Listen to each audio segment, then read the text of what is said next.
अच्छा, पेट भर के खाना भी खा लिया, फिर तरबूज भी उसने खा लिया, क्या नुकसान है फिर इसका? अच्छा, इससे सबसे पहले क्या हुआ, आपने अपने स्टमक को बर्डनाइज कर दिया। नमक लगा लेना चाहिए या कच्चे तरबूज पे नमक लगा लें तो उसका नुकसान कम हो सकता है? नमक और तरबूज का क्या है? अच्छा, ये नमक और तरबूज का जो कॉम्बिनेशन है ना, ये इंतहाई गलत है। This is what we can do. मैंने फर्स्ट टाइम आपसे सुना है ये, क्योंकि आपको पूरी कम्युनिटी आपकी भी देख रही है। गाँव के बंदे को सीधी सी बात बताएं कि भाई आप इसके बाद तरबूज के बाद चाय पी सकते हैं या नहीं? फ़ौरन बिल्कुल नहीं पी सकते। तरबूज के बाद दूध पी सकते हैं? बिल्कुल नहीं पी सकते। अच्छा, आपने बिरयानी खा ली पेट भर के, उसके फ़ौरन बाद तरबूज ना खाएं। निहार मुंह तरबूज खाना कैसा है? बहुत अच्छा है। अगर आप तरबूज खा रहे हैं तो एहतियात ज़रूरी है। अगर आप एहतियात नहीं करते तो तरबूज आपकी सेहत के लिए इंतहाई ख़तरनाक भी हो सकता है। आज हमारे साथ मौजूद हैं डॉक्टर अनीका, ये माहिर ग़िज़ायात हैं। मुझे ये बताएं कि तरबूज कब कब ख़तरनाक होता है सेहत के लिए, कैसे इसको खाना चाहिए, क्या टाइमिंग होनी चाहिए? जो तरबूज का इस्तेमाल है ना, अगर आप गलत तरीक़ों से करते हैं ना, तो जहाँ इसके बहुत सारे फ़ायदे हैं ना, तो वो फ़ायदे मिलना तो बहुत दूर की बात है, बल्कि बहुत सारे हेल्थ से रिलेटेड हमें कॉन्सिक्वेंसेस फेस करना पड़ सकते हैं। Even it can lead to death.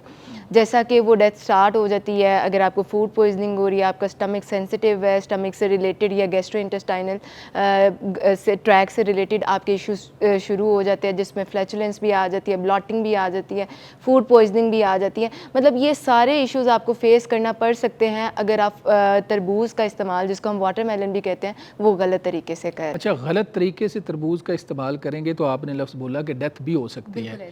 अच्छा, वो गलत तरीका कौन सा है? कोई भी फूड जब आप ले रहे होते हैं, अगर आप उसको राइट वे से नहीं लेते तो उसके फ़ायदे की बजाय आपको नुकसान होते हैं। उसी तरह से सेम गोज़ फॉर वाटरमेलन। अच्छा, कौन सा तरीका गलत है, मैं ये पूछना चाह रहा हूँ। बिल्कुल। अच्छा, वाटरमेलन के लिए सबसे पहले आ जाती है आपकी टाइमिंग, मतलब आप किस टाइम पर ले रहे हैं। डेफिनेटली अगर आप एक फ्रूट को किसी ऐसे फूड के साथ ले रहे हैं जिसके साथ उसकी कॉन्ट्रा इंडिकेशन है, यानी कि वो एक गलत कॉम्बिनेशन बन जाएगा, तो डेफिनेटली उसके क्या होंगे, सबसे पहले तो वो आपकी बॉडी को बर्डनाइज करेगा। उसमें टॉप पर आ जाएगा आपका स्टमक, मतलब स्टमक कंफ्यूज हो जाएगा, मतलब what to digest, what to do with it. ठीक है, दो डिफरेंट फूड ग्रुप्स अगर आप उसको ऑफर कर रहे हैं और वो एक गलत कॉम्बिनेशन बन जाएगा, जिसमें क्या होगा, वो वाटरमेलन जिसके बहुत सारे फ़ायदे थे, आपने वो तो कॉम्प्रोमाइज़ किए ही किए। ठीक है, उसके अलावा आपने अपनी हेल्थ को भी कॉम्प्रोमाइज़ किया। ठीक है, पर्टिकुलरली इसमें बात आ जाती है कॉम्बिनेशन की। मतलब लेट्स सपोज कि अगर आप वाटरमेलन कंज्यूम कर रहे हैं, तो वी ऑल नो कि इसमें 92% वाटर होता है।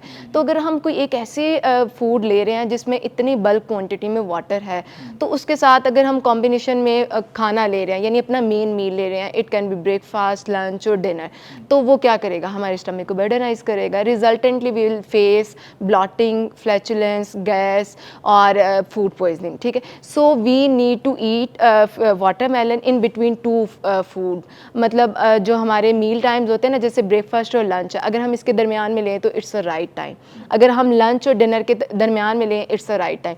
ये ना तो आपके गैस्ट्रिक ट्रैक को कॉम्प्रोमाइज़ करेगा, ना बर्डनाइज करेगा। मोर ओवर इसकी एब्जॉर्प्शन भी अच्छी होगी, और इसका जो एक फ़ायदा है कि ये हमें हाइड्रेशन देता है। मतलब आप फीलिंग जिसकी वजह से हमें गर्मी कम लगती है, सेंसेशन कि हम थोड़ा सा ठंडा फील करते हैं। ठीक है, तो वो भी हमें कब रिक्वायर्ड होती है, जब धूप होती है, मतलब डे टाइम में। तो it's a right time in दोनों एसोसिएशन की वजह से कि आप इसको मिड मॉर्निंग स्नैक में लें, जो कि 10-11 बजे के करीब है। अच्छा, पेट भर के खाना भी खा लिया, फिर तरबूज भी उसने खा लिया, क्या नुकसान है फिर इसका? अच्छा, इससे सबसे पहले क्या हुआ, आपने अपने स्टमक को बर्डनाइज कर दिया।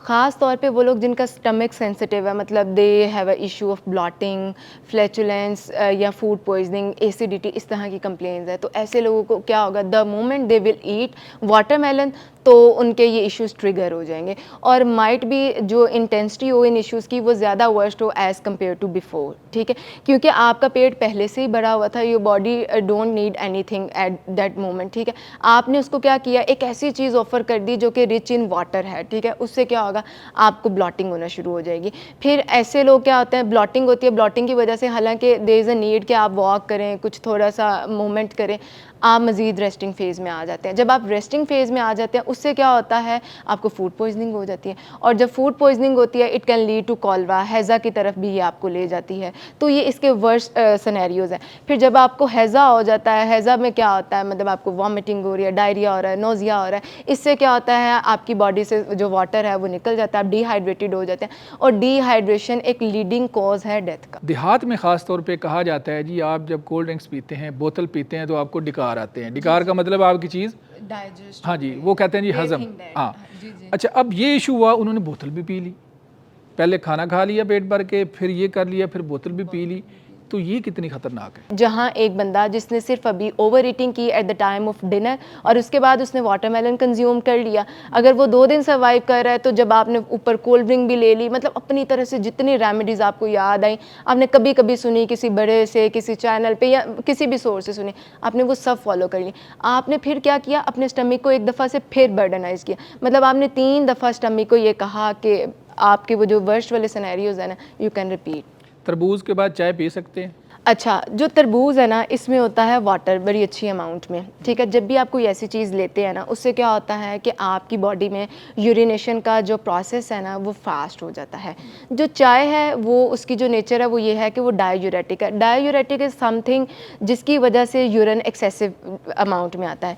तो अब आपने इन कॉम्बिनेशन वो 2 चीज़ें ले ली जो कि डायूरेटिक के तौर पे काम करिए। इसमें सबसे बड़ा मसला आपको क्या फेस करना पड़ेगा, एक्सेसिव यूरिनेशन, ठीक है। अगर ये आपने रात के टाइम ये चीज़ खाई है तो आपकी नींद डिस्टर्ब हो सकती है। अगर आपकी नींद डिस्टर्ब होगी, आपका मेटाबॉलिज्म डिस्टर्ब होगा, अगले दिन की आपकी बहुत हद तक एक्टिविटीज़ भी कॉम्प्रोमाइज़ होंगी, आपके एनर्जी लेवल्स भी डाउन होंगे और आने वाली ज़िंदगी को भी वो इम्पेक्ट कर सकता है। गाँव के बंदे को सीधी सी बात बताएं कि भाई आप इसके बाद, तरबूज के बाद चाय पी सकते हैं या नहीं? फ़ौरन बिल्कुल नहीं पी सकते। तरबूज के बाद दूध पी सकते हैं? बिल्कुल नहीं पी सकते, क्योंकि दूध इटसेल्फ मुकम्मल ग़िज़ा है, और जब भी हम मुकम्मल ग़िज़ा लेते हैं उसको किसी एक ऐसे फूड के साथ नहीं ले सकते जो कि रिच इन न्यूट्रिएंट्स है, क्योंकि उसकी अब्जॉर्प्शन कॉम्प्रोमाइज़ होती है। अच्छा, आपने बिरयानी खा ली जी पेट भर के, उसके फ़ौरन बाद तरबूज ना खाएं? बिल्कुल ना खाएं। इवन आपने बिरयानी खाई है या आपने कोई सा भी फूड खाया हुआ ना, मतलब कोई आपने अपना मील लिया हुआ है, लंच, ब्रेकफास्ट या डिनर, उसके फ़ौरन बाद आप तरबूज का इस्तेमाल ना करें। फास्ट फूड लोग निकलते हैं बाहर खा लेते हैं, उसने पिज़्ज़ा खा लिया, पिज़्ज़े के साथ और भी चीज़ें हैं उसने खा ली कहीं बैठ के पेट भर के, घर आया तरबूज देखा रहा नहीं गया, फ़ौरन तरबूज खा सकते हैं? नहीं, उसके लिए वो फिर ये करे 30 मिनट्स का गैप ले, और उस गैप के दौरान वो थोड़ी सी वॉक कर ले, चाहे लाइट वॉक कर ले जिसको हम ब्रिस्क वॉकिंग कहते हैं, वो कर ले, और 30 मिनट्स के गैप के बाद एटलीस्ट वो खाए। निहार मुँह तरबूज खाना कैसा है? बहुत अच्छा है।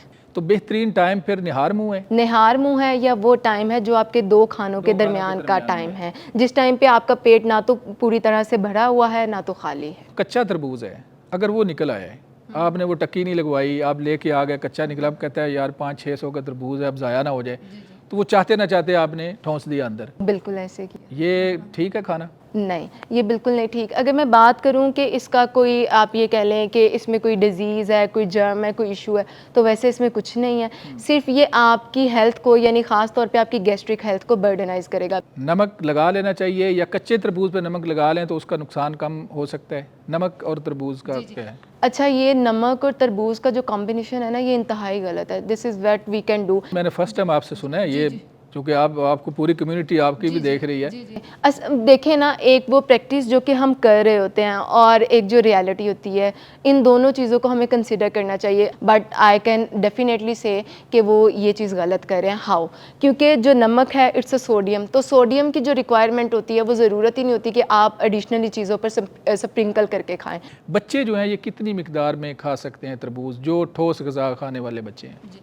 अच्छा, जो सॉलिड फूड पर आ गए हैं और उनकी विनिंग स्टेज मुकम्मल हो गई है, तो ये अप्रॉक्सीमेटली 1 साल से वो बच्चे की एज शुरू हो जाती है। तो 1 से 3 साल का बच्चा आधे कप तक तरबूज का इस्तेमाल कर सकता है। तरबूज की ख़रीदारी के वक्त किन चीज़ों का ख्याल रखना इंतहाई ज़रूरी है ताकि सही तरबूज आपके घर पहुँचे? जी जी, अगर हम उसकी, आप ये कह लें, फ़िज़िकल अपीयरेंस की बात करें ना, तो ये कुछ मोटी मोटी टिप्स हैं जिनको आप फॉलो करके ये मेक श्योर कर सकते हैं कि ये जो तरबूज मैं ले रहा हूँ ये मेरे लिए अच्छा होगा। एक तो वो लें जो हैवी हो, मतलब जिसका वेट हो। जी जी, मतलब वो जितने भी किलो का हो ना, लेट्स सपोज कि वो आपको 5 kg का सेल कर रहे हैं, तो वो जब आप पकड़े ना तो वो 5 kg आपको फील हो। वो ऐसा मैं क्यों कह रही हूँ, इट शोज़ कि उसमें जो वाटर कंटेंट है वो अच्छा खासा है।